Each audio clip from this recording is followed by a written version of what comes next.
Excellencies, dear ladies and gentlemen, here in Belgrade and those who are following us online on YouTube and Facebook, welcome to our panel, The Berlin Process, What's Next?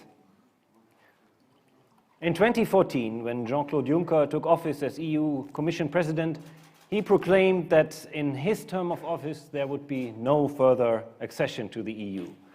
Realistic as that might have been at the time, it was also discouraging, and it was indicative of what we at the time called enlargement fatigue.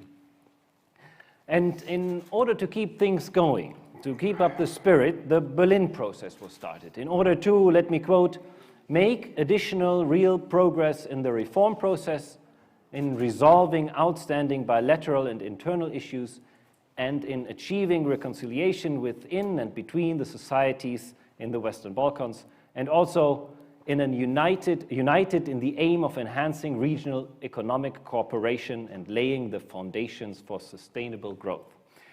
That was the quote from the 2014 final declaration. Additional real progress is the key word. It was an initiative, it is an initiative of several EU member states, Germany, Austria, France, Italy, to name only the four that headed the first summits in 2014 and the subsequent years. And it was the initiative, we have just seen it in the short video, of Chancellor Angela Merkel. Originally, it was planned only for 4 years, and it has been prolonged, and in 2021, this year, it came home to Berlin. And now, the future for this format is rather open. Will the next German government develop this format further? Will it be handed to the EU or EU Commission? Will somebody else take the lead? Can it be and can it become an effective instrument to support enlargement policy in the EU? Now, we could all use additional real progress still. Today, the working groups of the German coalition negotiations are starting their work in Berlin after the elections of September 26th. And the result of the German elections were that 3 parties won. The Greens won most. the biggest increase and the best result ever. The Liberals won above 10%, which is a very solid result for them, twice in a row in elections, and the Social Democrats increased a little bit to a result which makes them available to go back to the table. So the three winners, it's very simple, are now going to form a coalition, and until December they will come up with probably 180-page coalition agreement covering all policy issues for the next 4 years. And this will also contain something about EU policy and enlargement, and maybe also Berlin process. So what will they write in this coalition agreement? Well, we cannot blame the organizers for not thinking about this. And they have invited 3 Germans to this panel out of 6. There's Viola von Kramon, a politician from the German Green Party in the European Parliament now. You have served in the Deutsche Bundestag, in our national parliament before. Welcome to our panel. And grüß Gott to München. There is Christian Hagemann. Can we see him? Can you hear us? We can see you. Yes, I can hear you. Ah, excellent. Hello, Max. Grüß Gott nach München. Christian Hagemann is Deputy Director of the Munich-based Southeast Europe Association, die Südosteuropa-Gesellschaft. Their mission is to build bridges and to enhance cultural, scientific, economic relations between Germany and Southeast Europe. And they are an important organization with numerous conferences and seminars and other events to explain and to give an insight to German decision makers and experts how to understand developments in Southeast Europe. So welcome to our panel, Christian. And from the region, well, the third German is me. My name is Max Brentle. I am director of the Friedrich Ebert Stiftung office in Belgrade. Friedrich Ebert Stiftung is the German political foundation affiliated with the Social Democrats, so that's why I'm in such a good mood these days. And I'm looking forward to this panel and to finding out more about Berlin process in the future. From the region, we have Nikola Dimitrov here to my left, Deputy Prime Minister for European Affairs of the Republic of North Macedonia. You have been serving as Minister of Foreign Affairs in this government before, and we are looking forward to hear of your experience and participation of Berlin process summits and your expectations for the future. Welcome to our panel. And also from here, from Belgrade, we have Igor Bandovic. He is Director of the Belgrade Center for Security Policy, BCSP, since 2019. This is a regional think tank based in Belgrade that is engaged in research and analysis in order to provide policy advice based on European Union core values, if I may say so. You have worked for the European Fund for the Balkans before, which was actively involved in organizing civil society fora around the Berlin process summits before. And since I cannot say welcome to our panel, since you are one of the organizers of the whole conference, so thank you for the invitation, Igor Bandovic. Before we start the discussion here on the panel, we will hear an introductory speech from Zoran Nechev. He works at the Center for EU Integration of the Institute for Democracy, a think tank based in North Macedonia. He's also a member of BEPAC, the Balkans in Europe Policy Advisory Group, and he has monitored the Berlin process since 2014 and has published several papers on the proceedings and the outlook, and we are curious to hear, for the beginning, your assessment of the Berlin process so far. After this introduction, we will discuss here on stage.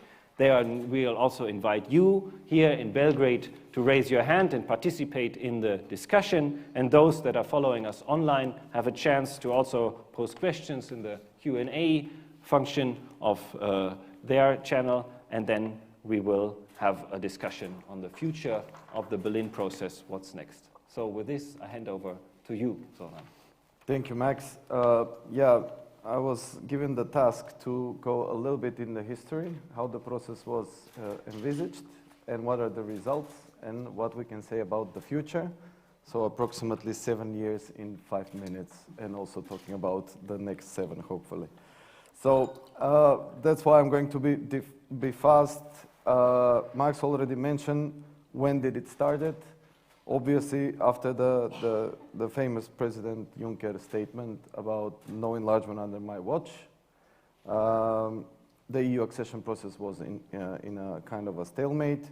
So obviously in Germany there was a sense that something needs to be done. Who started it? Along with other member states, but primarily the German government and Chancellor Merkel initiated the process, underlining the support for the prospects of European integration for the countries of the Western Balkans. And there is one specific sentence in the Berlin Declaration that you have mentioned. Germany is aware of its own responsibility for a peaceful, stable, and democratic future of the region. I will relate most of these things, who started it, why in the last part about the future. Why did it start it? So the general idea, the general German idea, was to put the accession process back on track. So kind to kickstart again the process by focusing primarily on three issues: intensifying regional cooperation, resolving bilateral issues, explicitly mentioning Serbia, Kosovo, and then Macedonia and Greece. And the third one is sustainable economic growth. That's the first line, and the second line is also to start accession negotiation with both North Macedonia and Albania.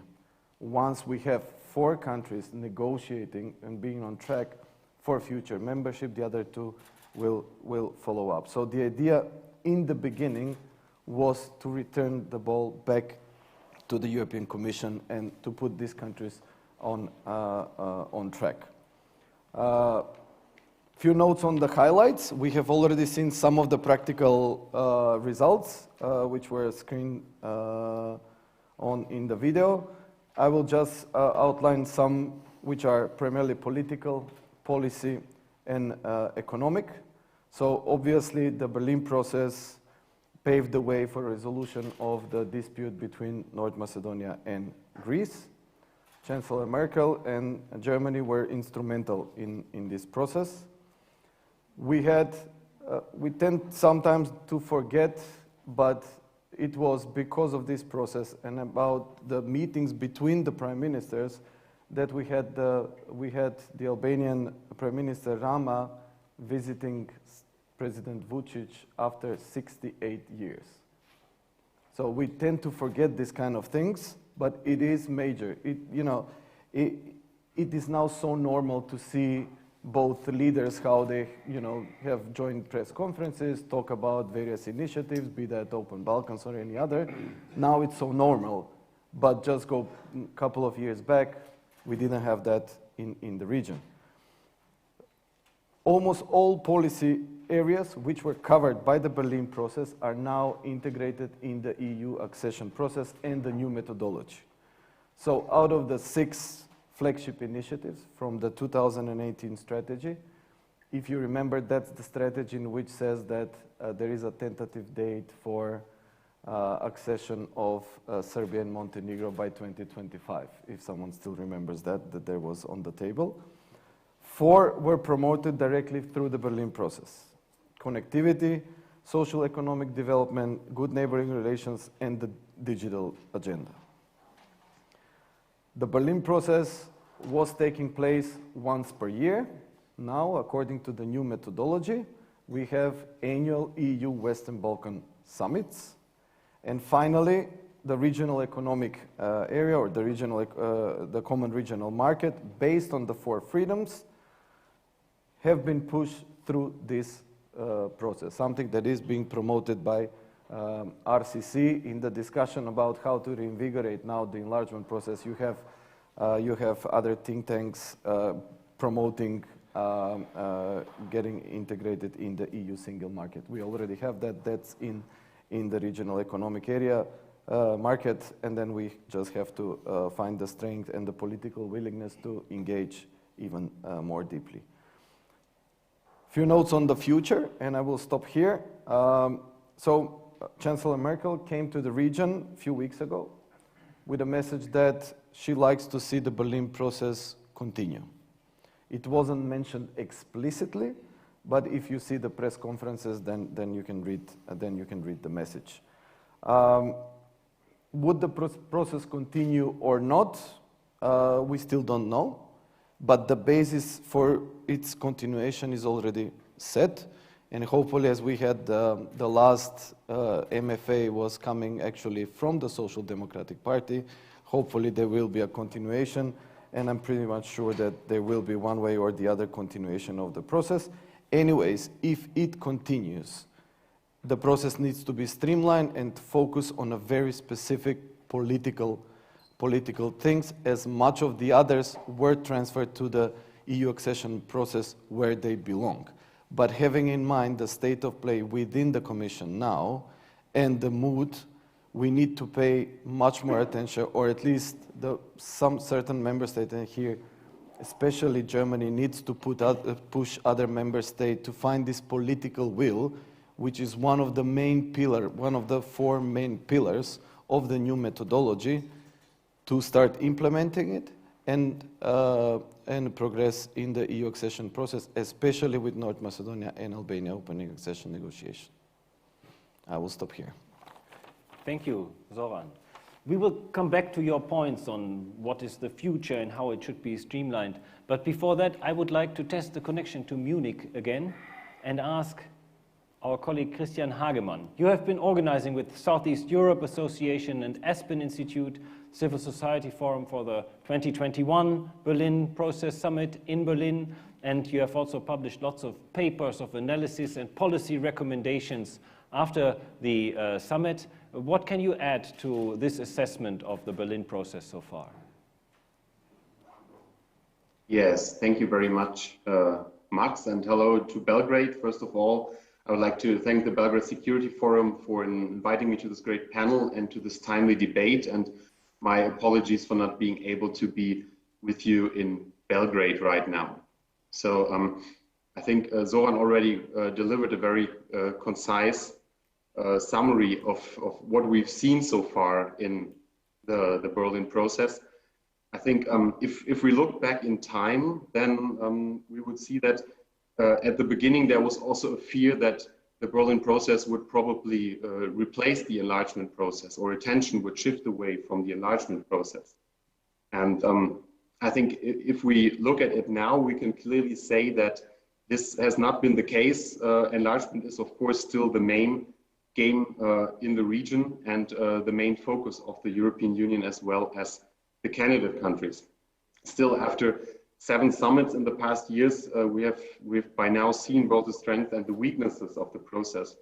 On the one hand, the strengths, I think Zoran has summarized them already pretty well. The process has delivered in the areas of its competence. What is usually mentioned is that we have seen the creation of important institutions like RICO, the roaming agreement, making lives easier for many people, infrastructure projects, and of course the PRESPA agreement, which is probably the biggest sign of hope for the entire region during at least the last decade. But still, when we look at the weaknesses of the process, I would say that rather naturally, probably the process did not really change the region in fundamental ways. So if we look at the Balkan Barometer survey data back until 2016, we find that every year the relations within the region have, the people who believe that relations in the region have improved are the same as believe that they don't have improved. So there's not really a change of the fundamental change of the intra-regional mood here. Crucially, democracy and the rule of law have not improved in most countries, and sometimes even to the contrary. And finally, there was so far not a fundamental shift to making the region more sustainable and clean when it comes to the environment. So I think you also asked a bit for the future and for the recommendations in this question. Yes, but we can come to this in a second round. Okay. Maybe this much for now, Christian. Thank you. I would now like to ask Nikola Dimitrov. I mean, you are Deputy Prime Minister and you have been Minister of Foreign Affairs during much of the time of this Berlin process. So has there been real additional progress, and how important was the Berlin process in your advancement of the development to resolve issues with your neighbors? PRESPA agreement has been mentioned, and how important was this process for you? Yes. First of all, I'd like to thank the organizers. I'm privileged to be part of this Belgrade Security Forum. I started my participation with the Berlin process was from the other side. I was part of the think tank community. This was Vienna, the second summit. And I co-authored a paper on resolving bilateral issues. We are indeed a region that is very rich with bilateral issues, and we lack solutions and resolutions. So I was, as foreign minister, in Paris, Trieste, London, Poznan, Sofia as well, even though this was also, to a large extent, a virtual summit. So I missed the first one in Berlin, and I missed the last one, the virtual one, from this summer in Berlin. When it started, we have to remind ourselves that we did not have these summits between the EU and the region. So the last one was actually the promise to the region, Thessaloniki 2003. It took 15 years to organize the Sofia summit in 2018. Then in 2 years we had Zagreb, and this year, just recently, we had Brdo, Slovenia. So even the opportunity to meet European leaders of the EU member states and the leaders of the institutions in Brussels was something important. And also for them, because although we like to think of ourselves as the center of the universe, we are not in this region.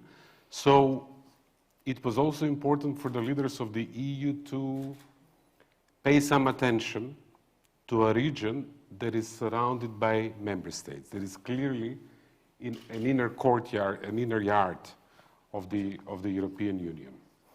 I won't repeat on the deliverables. I think those are clear. Some are very tangible. Some are more political. I think the leadership that Germany showed with this is important. Germany is a country, and sort of the helicopter perspective, as our American friends would say, on what Zoran quoted, peaceful, stable, and a democratic future for this region. This is very much, I don't think we have a different way to accomplish this, but this is very much the European future of the region. If we take the European perspective out of the equation, all of these will be challenging. Peaceful, stable, and a democratic future for the so-called Western Balkans. So Germany is economically very present in the region. My own country, North Macedonia, we trade,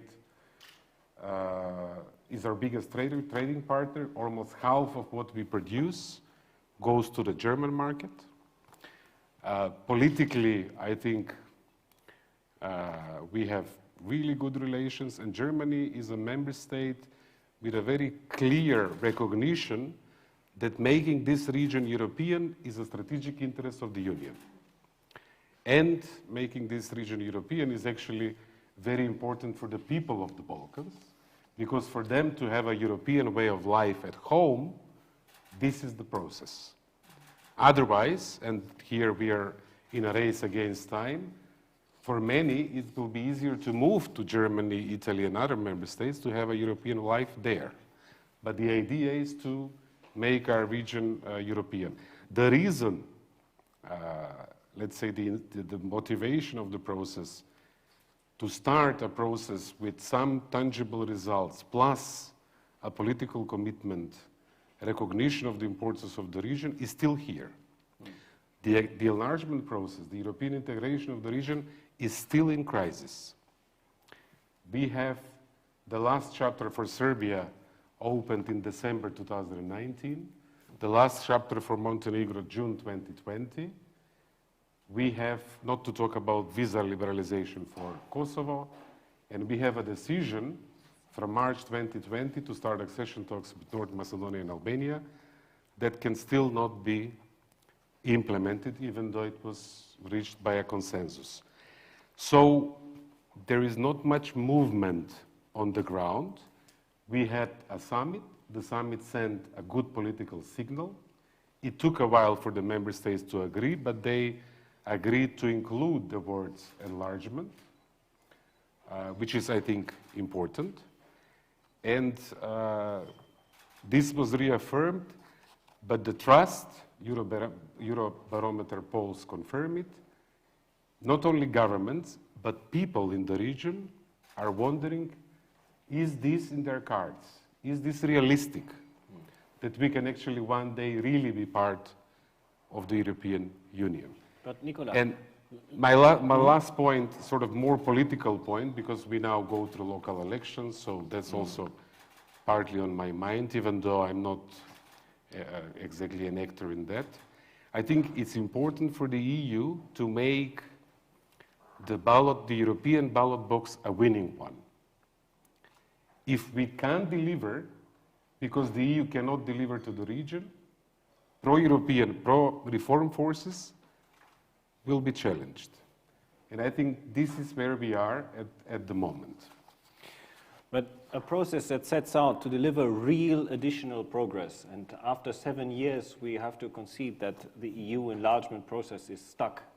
We must ask ourselves, has there really been real additional progress? Or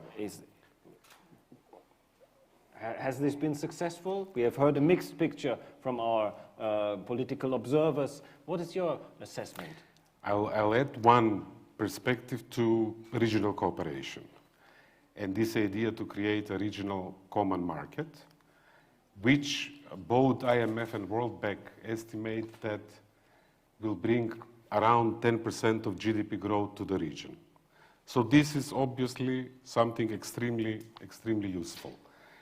The chair conclusions of the last summit, the virtual one in Berlin, says, I quote, participants agree that inclusive regional cooperation is a fundamental factor for the region and for the countries on their path to EU membership and not a substitute for accession. For the citizens of the member states, for those public opinions who look at the region, they often don't really distinguish between the states of play in one country or the other. The more we manage to work together in this region, not only the practical effects of GDP growth and more open, bigger cooperation, making the region more attractive economically for the rest of the continent, but we will create a perception that once we move and become part of the Union, we bring solutions. If we continue to quarrel and create problems and not bring solutions, the overwhelming perception will be that the region will actually bring additional problems at a time where the Union is busy with itself. The decision-making is not very functional, sorry to say, both on foreign policy, on accession, etc. Some member states think that other member states are departing from the fundamental values of the Union, so there is a narrative, the lead by example crisis. So it's important for us to show them what we can do, that we also bring something in terms of added value. And I think here regional cooperation is key. This is a sort of a political angle on why it will be extremely useful for us, because bad news from one capital, from one country in the region hurts us all. Good news from one capital in the region is good for the whole region. Thank you. We can all observe that the EU is very busy with itself, and Viola von Kramon in the European Parliament can probably also tell this from her personal experience, that this is a capital very busy with itself. The Berlin process offered an opportunity to put the Western Balkan states and EU enlargement into the limelight, at least once a year on a summit, and bring together the leaders of those member states engaged and the Western Balkans together. So how does this look from the European Parliament's perspective? Thank you, Max. Thanks a lot for having me here today. I think it's extraordinary that we finally can meet in person again, especially here in the region. I think this is already a big asset after all these pandemic times. I think it is good to have, at least with the Berlin process, an extra, let's say, format and an extra platform that this region is more on a focus and gets more attention than just with the EU enlargement process. So I think the deliverables were mentioned by Zoran. They are not sufficient, I absolutely agree, and people here in the region are heavily frustrated by the promise, which is not kept in the way they expected to be kept. I fully share the frustration, and many of the examples were mentioned. I mean, not just the missing visa liberalization for Kosovo, but especially for North Macedonia. And I mean, how can you come up again with another issue and another issue? And so, I mean, I absolutely fully understand. But for example, yesterday in the European Parliament, we had at least 3 meetings on the Western Balkan only in the AFET committee, on Montenegro, on Bosnia, and on IPA 3. So we have a very active group in the European Parliament dealing with the Western Balkan. What we have to achieve now, from this bubble of the EU institution and think tanks like this, to transmit and transfer and translate this into a broader society discourse in the member states, especially in those member states who have no clue at all what the Western Balkans is about. And let me explain what I mean. I mean, the French president uses this region only for domestic motives or domestic reasons. And the same, almost the same, is true for the Netherlands and for some other member states. And for me, this is extremely sad to see that we speak about Europe here. I spent my summer holiday in this region, and I mean, this, nobody has to explain that you are the inner yard. This is the European continent, and it's our responsibility, as Merkel has pointed out in 2014. But why this is so difficult to understand for also other member states to take more ownership and not just to distinct from what is maybe different and what's difficult and which homework is not done, rather to think how important it is to include and to show this responsibility to the citizens, and also to explain better what is the conditionality to get this enlargement being speed up here in the region. I think this is our task.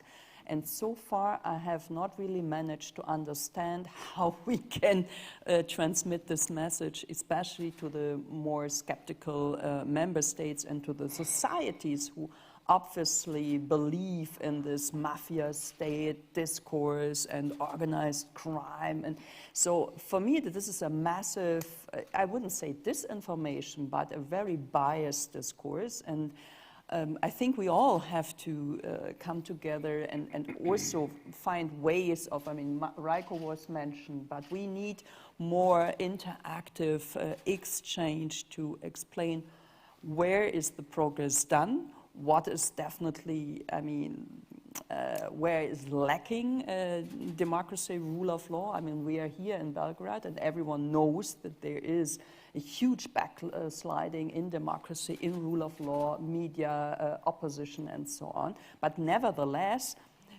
Serbia deserves to be treated as an accession country or as a candidate country. Yeah.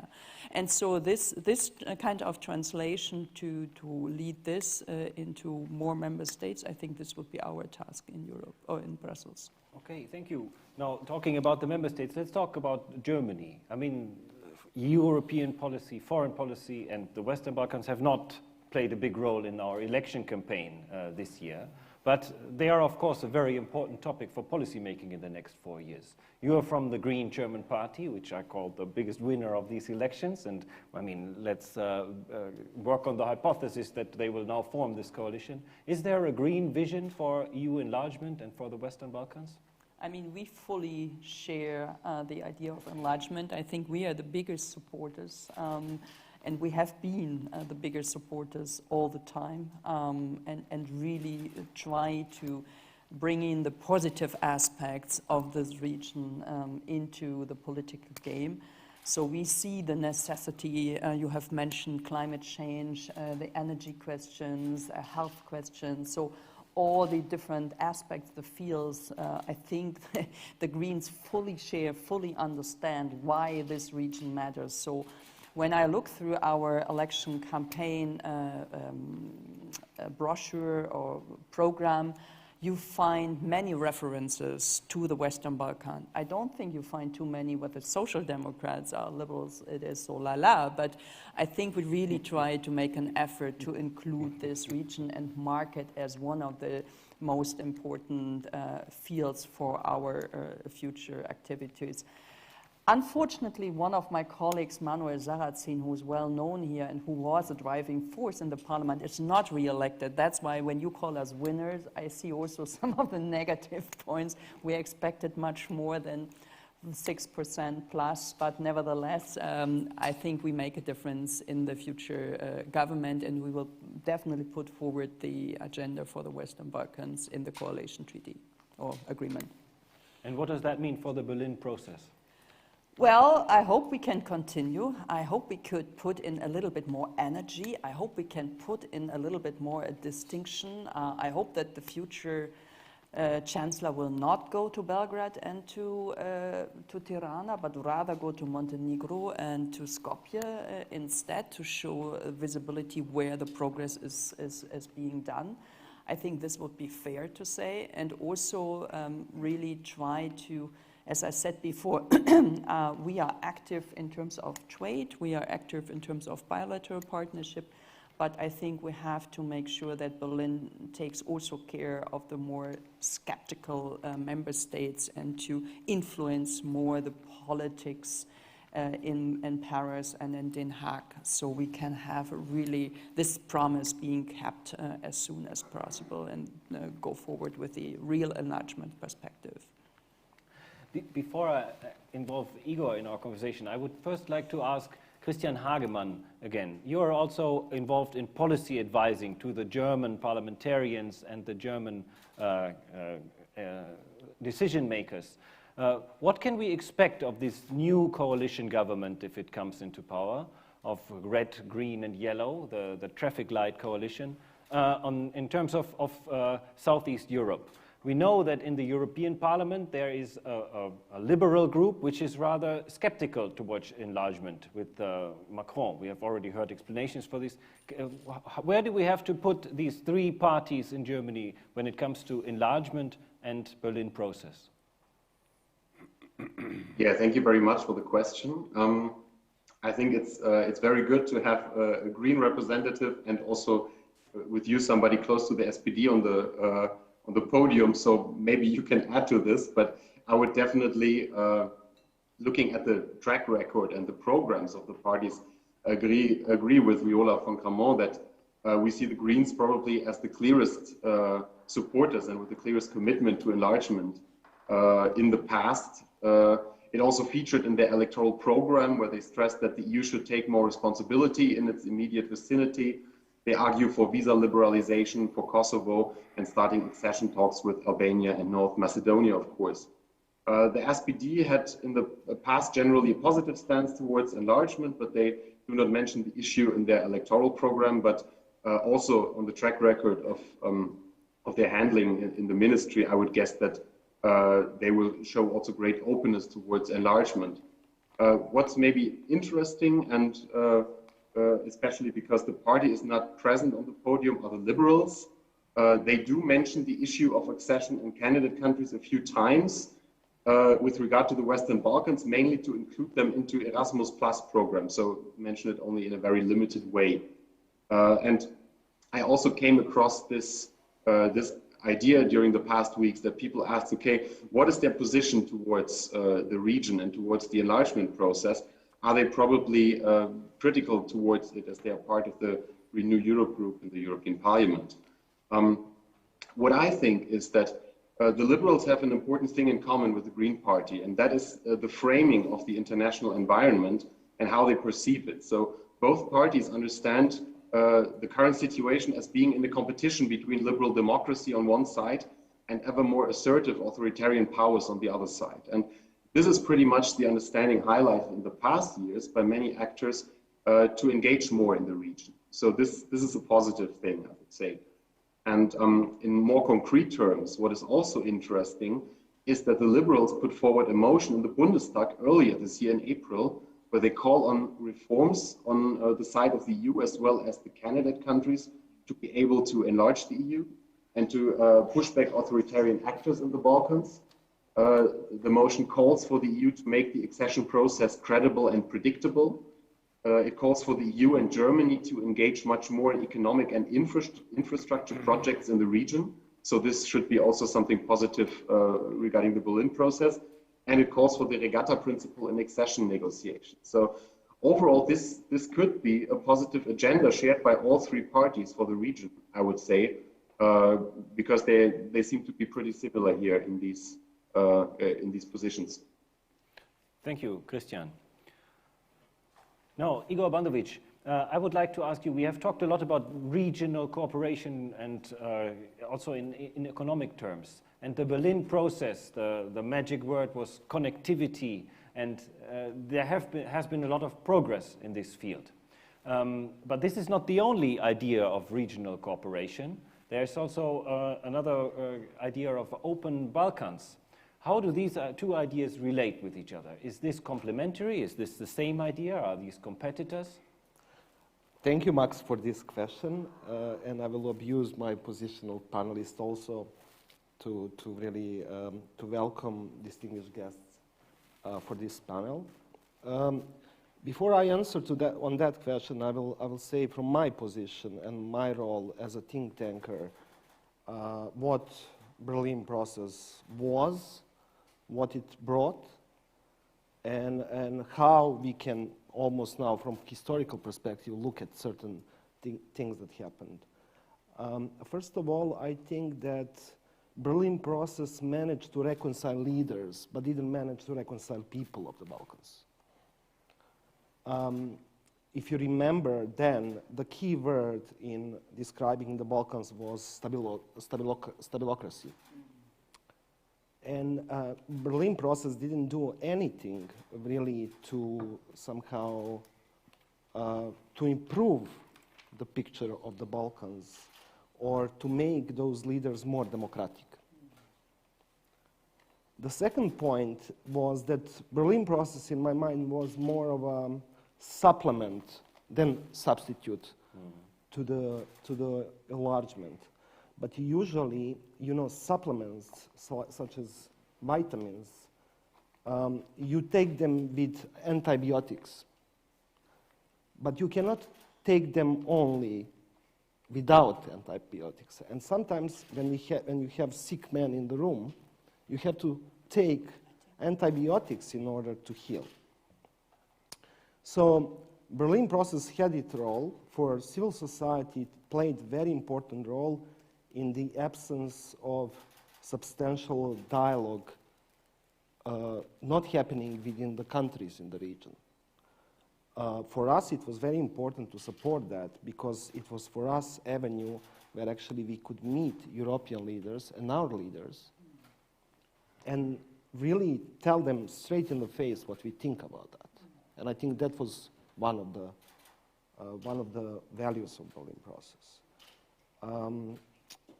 Unfortunately, we are doing this policy-making process from the side of the think tanks and civil society organizations only in the presence of the foreigners, be it Americans, be it Europeans. And I don't think that's a good model. You know, we have to have, in a way, parents in the room to watch on our behavior and, you know, to really put things in a very experimental, even laboratory terms. And that's a problem for us. And if I'm thinking about the future of the process, I'm thinking then whether we are mature enough to take responsibility and ownership of that process, and to have that in our own countries and within the region.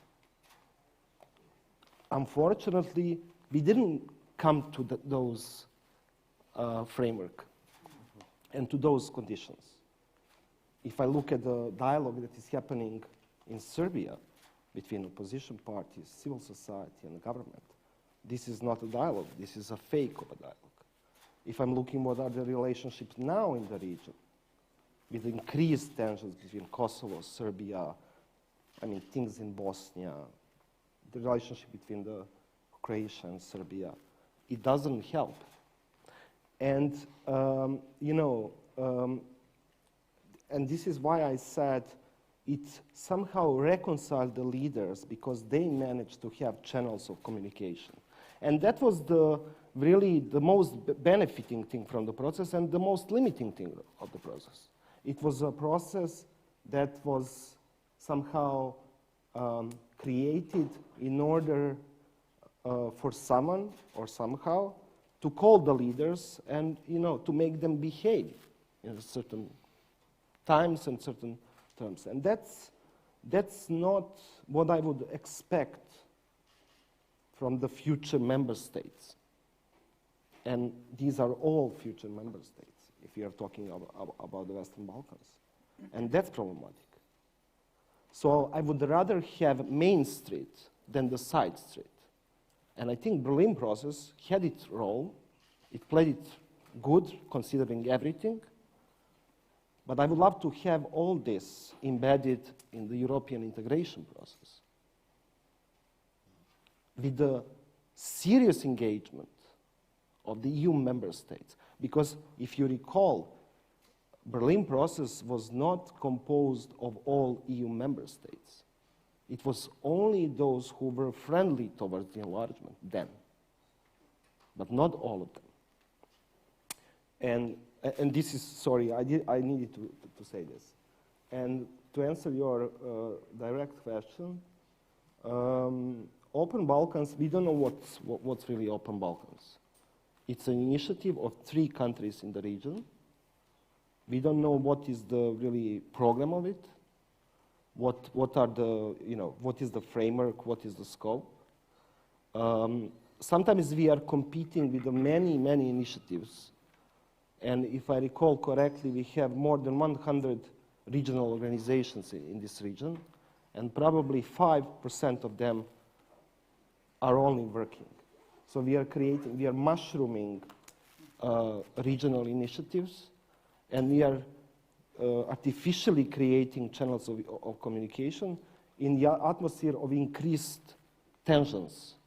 So I think we are doing something wrong here. So let's try to focus on the most important things, and let's try to focus on the mainstream things of the enlargement. Okay, thank you, Igor. Let me invite you to ask questions here in the room in Belgrade and also online through Zoom and YouTube if you have a chance. I will ask now Nikola Dimitrov again. Maybe you can explain to us how the Berlin process and Open Balkans, how they should be understood in relation. I will mention 2 angles here. One, it's important for regional cooperation to be regional, which means looking at the map of the region, we should not have holes, right? So for this to work, it's key for this initiative to be inclusive, open to everyone. That said, it's also obvious that there is a bit of a more ownership of this one, even though in part Berlin process also started to open up for the region, hence giving us to co-chair with Bulgaria, and we co-organized the summit in Sofia, regrettably at a time where our relations derailed. So that was a bit of a challenge. But this was the idea. Yep. The idea was give more ownership to the region. Some aspects of this Open Balkan are obviously positive. for instance, disagreement on civil protection, or everyone jumping to help when a country is facing a natural disaster, summer fires or floods or Earthquakes. I don't see then in terms of bringing down barriers of trade, some estimates, I think it was the World Bank back in 2016, saying that we have 28 million of hours of waiting of trucks throughout the region per year. So if the door is open and this is honest and everyone is invited, this can be seen as an initiative to implement what the Berlin process promoted, which is the regional common market, and maybe to go deeper in some areas. But for this to work, it's critically that there is a place for everyone. And second, some concerns I hear in some capitals is the usual. Is this an alternative to European integration, or it is a tool that will facilitate European integration? This is also important. This is not an alternative to European integration. We know, though, we all know that the European vision cannot be replaced by a different vision if we want to live in a stable and a democratic region. And for the record, because someone mentioned liberal democracies and sort of more authoritarian tendencies, I'm on the side of the liberal democracies. Thank you. Please raise your hand and ask questions. But Zoran Nechev, you also wanted to comment on the open Balkans, if I understood correctly. Yeah, so first, open Balkans, open does not mean transparent. So I don't know who in the room, maybe with the exception of the minister, have seen the documents that are being produced through this open Balkan process. So they're not transparent. So we can't really see the documents, so we can't really comment on it. I agree completely with Nicola that the process needs to be inclusive, but we don't have to push all the time all the 6 countries to be in every single initiative. If there is an initiative of 2, 3, 4 countries that they want to push the boundaries a little bit further and to integrate even more, then that should be okay. This is like differentiated integration within the EU. Some of the countries want to be part of the Eurozone, some of them don't. Some of them want to be part of the Schengen, others don't. So we cannot stop the others cooperating even more if there is an interest and a willingness, if someone else doesn't. So not all the time all the regional initiatives should be on board, but of course the process should be inclusive. It has been mentioned that open Balkans specifically, if in the center or in the heart of the process are EU technical criteria, which anyways we need to adapt and align within the EU enlargement process, I don't see any problem in that. The way it is being promoted in the region, that's something that needs to be questioned promoted by certain leaders and by certain countries.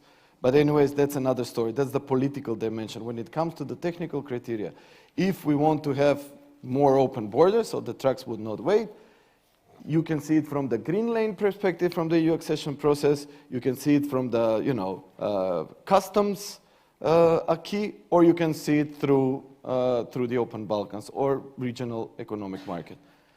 If the golden standard is the EU criteria, then I don't have any issue with that. If we lower them, then there is a problem. But if the criteria is the European criteria, then we're fine. And I think that that Albania is a little bit further down in the process, whereas we have aligned with North Macedonia have aligned with Serbia. So that's just one example, and we can also see it sometimes, depends on how it is being sold to the people, but also as an ownership of the process. We should not run away from that. We have 3 leaders, again, putting aside how it is promoted, we have 3 leaders that said, and let's try to do this. Okay, thank you. There's a first question, but let me ask you while you are now speaking. You said already in your opening statement, the basis for continuation is set for the Berlin process, but certain issues have to be streamlined. Can we come back to this? What has to be put on the table next if the Berlin process is to continue? Yeah, the whole idea is, when the process was envisaged 2014 in Berlin, it had very specific, let's say, initial priority areas. When you see the process was expanded or the policy areas were expanded as we had in every single other summit. So each and every country wanted to put something in addition to the table.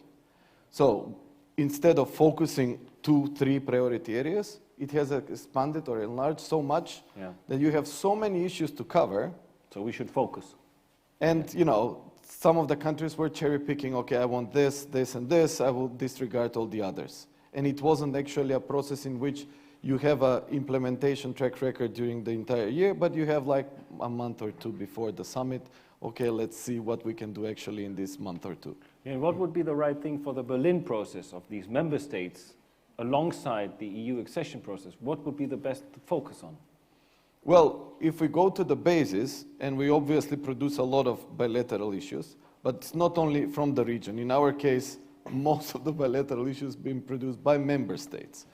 And if we look a little bit in the perspective, there will be other bilateral issues with member states, with Western Balkan countries. So obviously one of the areas should be bilateral issues that we can cover. But also there are others which are more political, because most of these elements, especially the technical one, have been transferred to the EU accession process where they should be.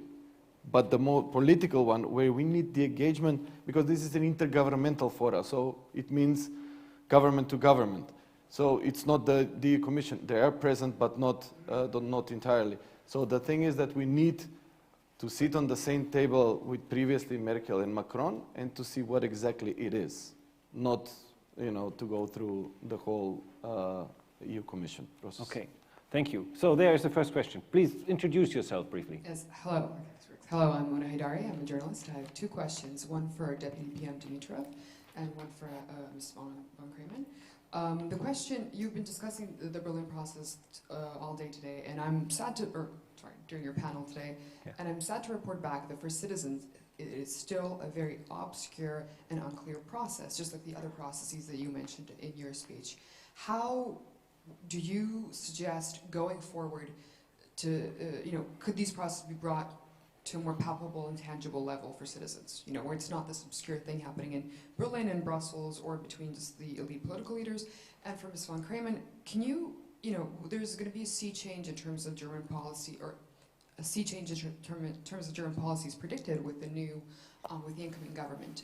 What do you think the priorities will be in terms of engagement with the Balkans? I mean, because you said, interestingly enough, of course, that there should be more visits to, say, Montenegro and other places in Skopje or North Macedonia that are doing well. But how will that, isn't a priority also, say, the Kosovo-Serbia issue or the Bosnian, the ongoing voting issue in Bosnia and so on and so forth? Thank you. Okay, can we collect 2 or 3 questions if there are? If not, and online there's also nothing else. Okay, then I would. One there, I think. There is one? Okay, Jelica Minic, please.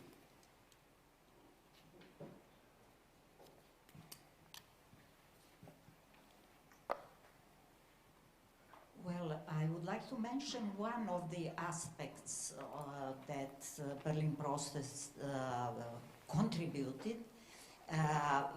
But before that, there are 2 main questions.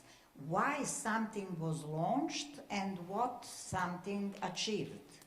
So it was explained why Berlin process was launched. It was explained what Berlin process achieved, so we can discuss about nuances. I think that Berlin process contributed a lot to the acceptance of sectoral integration of the Western Balkans. What is a very important part of the Western Balkan integration to the European Union. And as this political side of the process didn't go very well,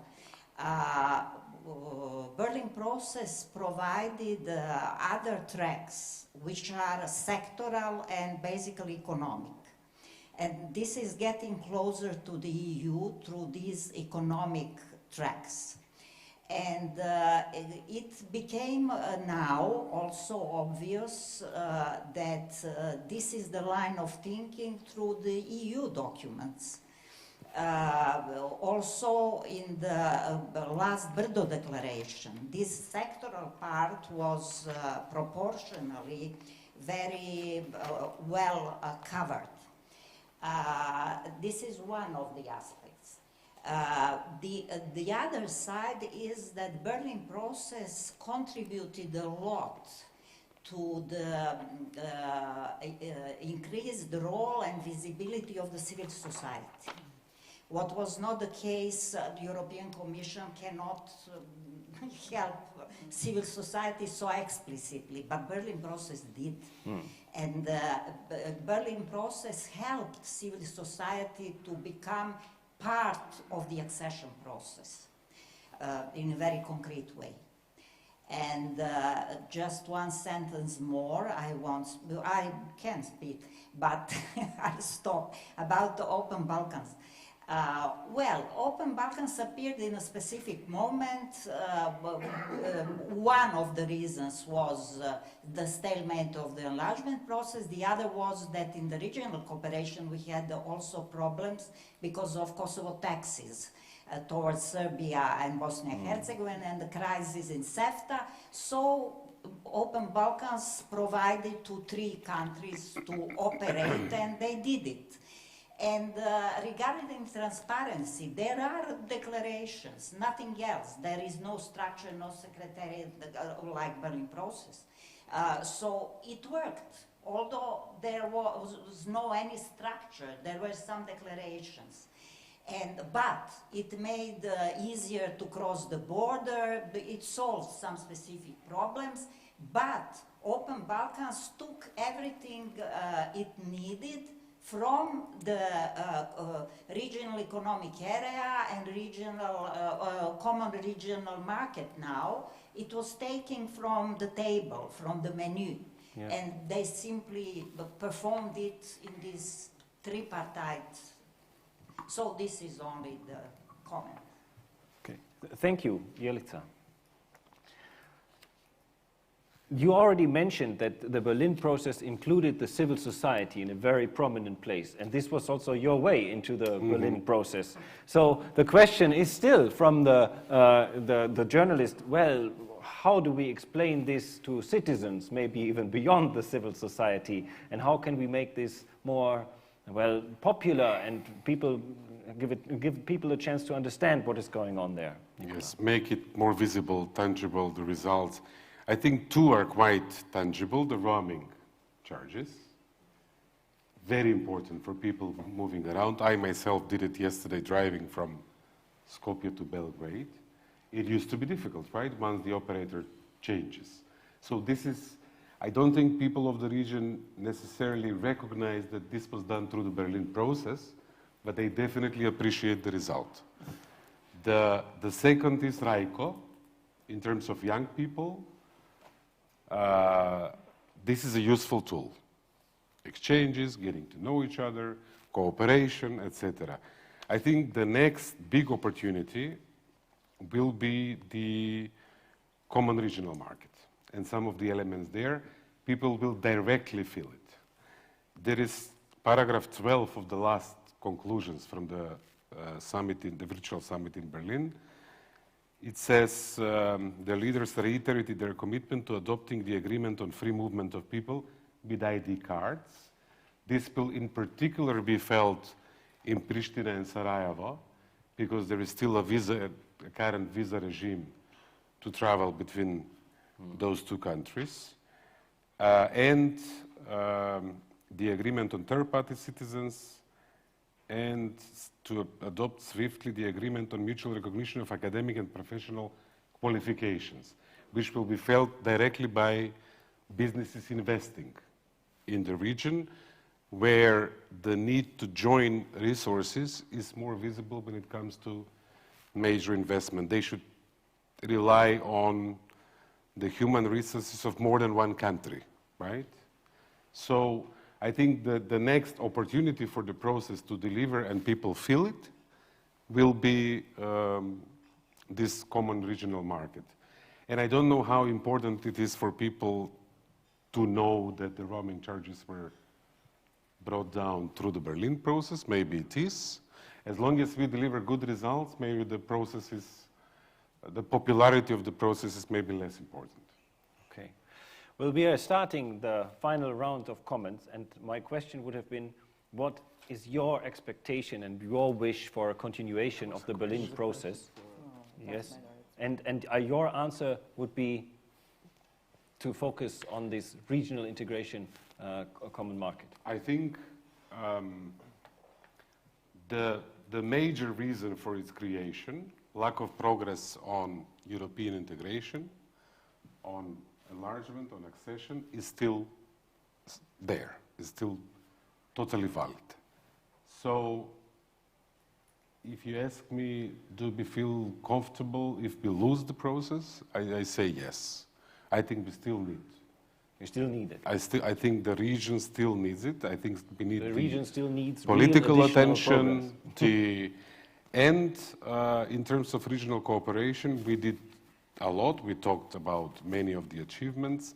I think this ambitious plan to achieve common regional market by 2024 is an important goal. And regardless of the involvement of the Commission, we don't exactly know what the future process will look like, but I think this is worth doing. So I would very much welcome one paragraph in those 180 pages of the coalition agreement on the continuation of the efforts through the Berlin process. Okay, thank you, Nicola. So is there going to be a sea change in the German policy, German foreign policy making, also affecting the Western Balkan policy and the Berlin process, Viola von Kramon? I do hope so. I think this should be our aim.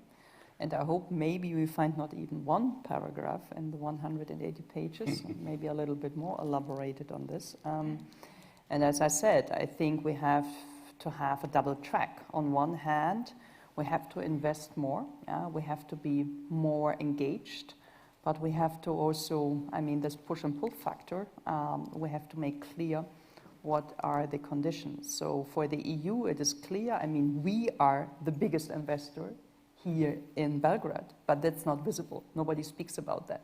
But when she comes with a few, I don't know, COVID equipment, then there will be kisses to the Chinese flag. I think this is completely inappropriate, but nobody in Brussels speaks about that.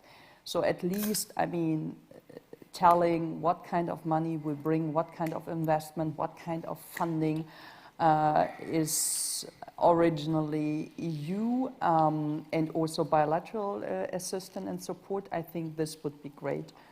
And as I said, I see that the Greens are very much aware of the huge need of investment in energy. And it's not just about LNG, and it's not just about pipelines. So there's also divergent interest with the American friends here in the region, for sure.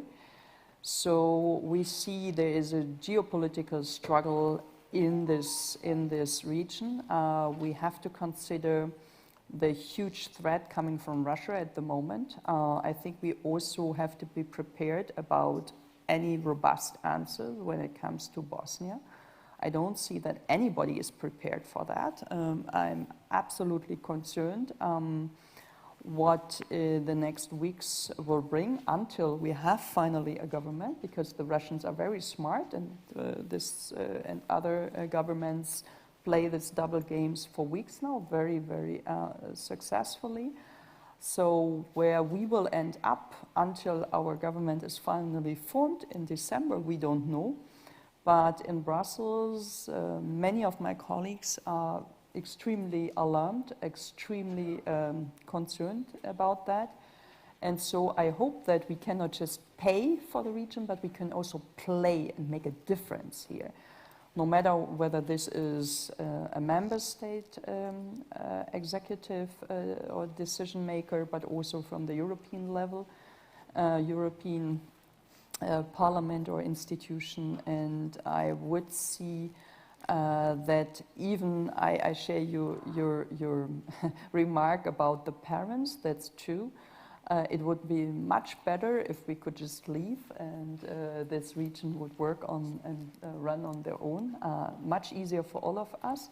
But what I see is the sandwich function. So civil society, big pressure from organized civil society. You're absolutely right. It's not the broader public, and that's very unfortunate. This would be also good if the European institution could formulate a broader communication strategy in this region. But the pressure from civil society plus the danger that people might migrate, might leave, and pressure from donors and international investors make hopefully bigger progress and also more harsher rhetoric, I would say. Thank you, Viola von Kramon. Let us turn to Munich again for the final comment on what is your wish and expectation for a possible continuation of the Berlin process. Yes, thank you, Max. Listening to the statements before, I can agree with very much of what has been said so far. If I look at the conclusions that we handed in as the result of the Civil Society Forum this year, there were some points related to statements that were already made that the value aspect could be more important in the future. And one aspect for this is, for example, to strengthen the question of integrity compliance and to avoid that the huge amounts of money that are going to come from the economic and investment plan might be funneled into state capture networks. Other aspects are that I also mentioned in the chair's conclusion that were already quoted are focusing also on free and independent media because the governments of the region could do much more there, and topics of environment and energy transition, which are crucial. Probably going beyond this, I think I would like to underline that the most important thing should still be that this all should support the enlargement process, which definitely should come back on track. And the most important steps for this would be to open or start accession negotiations with Albania and North Macedonia, allow for visa-free travel for Kosovo, and maybe we have a window That's asking a lot from the Berlin process, though. Maybe we have, yes, going beyond this, of course. Yeah. Maybe we have a window of opportunity for this. As we will have Bulgarian elections now. Mr. Macron is likely to be re-elected next year. We have a new German government and a French council presidency. So probably we can see some change in this regard. Thank you. We appreciate the optimism coming from Munich here in Belgrade. Thank you very much, Christian Hagemann. Igor Bandovic, I'm not sure. Do you want the Berlin process to continue? And if so, what should it focus on? Do I want? Yeah. I think that... well, it's not up to you, but we are asking you for your opinion. I think that EU membership is still a dream, and the Berlin process is reality. And okay, it is like very that. Good. What I would love to see is to have, in any of the processes, and call it whatever you want, more transformation of the countries of the region in the key aspects of the quality of the living of the citizens in the Balkans. And as you can see, the title of this year Belgrade Security Forum is Testing Humanity. And I think that the people of the Balkans deserve, dignity, and deserve to have their rights treated with respect. And I think that's important part of any process which would lead to a transformation of the region, which could become more prosperous, more open, more normal place for the citizens of Europe and this region. Thank you, Igor. The next panel will start at 4:45, and it has the beautiful title, Change is Coming and Hope Too. So with this motto, Zoran Nechev, what's your final comment on the future of the Berlin process? Yeah, okay, I will just put more facts why we need it. So Scholz is not Merkel. So obviously... He's right. Very much like Obviously, the knowledge about the region will be lacking, at least in the beginning. So we have to work on that. It needs to engage also skeptical EU member states. And I remember here a talk, I had a call in 2016 by a friend of mine that works for a think tank in Warsaw. And she asked me, like, what is the Berlin process? Because our prime minister accepted the invitation by Chancellor Merkel in the, in the Hanover fair. What should we do? That was the actual conversation. So obviously more member states being acquainted with what's really going on in the region. And the last one, we have to understand that the whole region needs to move forward. Without that, it's extremely difficult. And I will tell you one example. We have mentioned roaming a couple of times here. The first request was we need roaming free with the European Union. What then it was managed to put the things into perspective. First, work on a roaming between yourselves, and then apply for roaming with the EU. So obviously, first we are looking at the EU from individual capitals, not first in the region, but immediately to the EU. So obviously, first we need the region, and we can move forward. I will stop there. Okay, thank you, Zoran Nechev, Igor Bandovic, Viola von Kramon, Nikola Dimitrov. Thank you all for joining this debate and asking questions. I hope it was informative for you. We did not really reveal the secret of what's in the coalition agreement in Berlin, but nobody knows yet. So we will have to find out. Thank you very much. Thank you for moderating. Great job.